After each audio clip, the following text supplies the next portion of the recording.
きたと叫びたい勇気で踏み出そうこの熱い想いを受け止めてほしい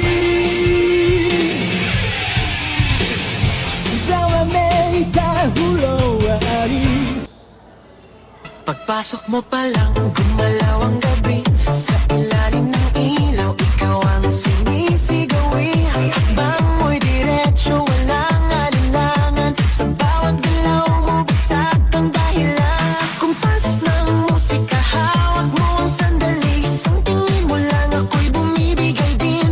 Wala nang salitang kailangan pa. Sayaw mo pa lang, sagot na sa lahat.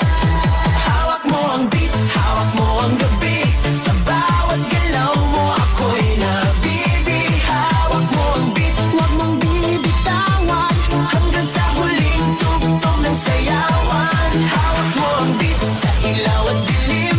Ikaw ang ritmo ng damdamin. Hawak mo ang beat, hawak mo ang gabi. Sa bawat galaw mo ako'y nabibi. Hawak mo ang beat, huwag mong bibitawan. Hanggang sa huling tugtog ng sayawan. Hawak mo ang beat sa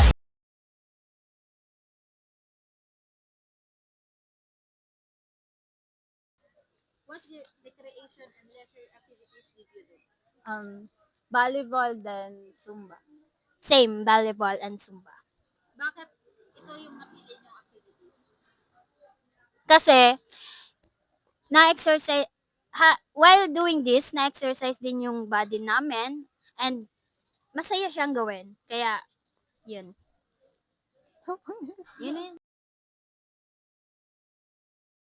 Nakakabawas siya ng stress at the same time. Nagkakaroon kami ng mga classmate ko ng bonding, communication, and cooperation.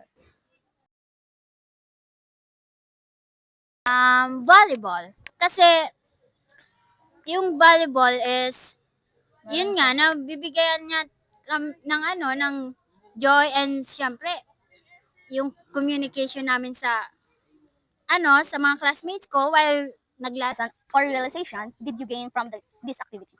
I realized that successful recreation requires carefully preparation, adaptability, and focus on inclusivity to ensure everyone can participate and benefit. And I also learned that leisure activity or volleyball tools for development and good management is key to making them positive and memorable for all involved.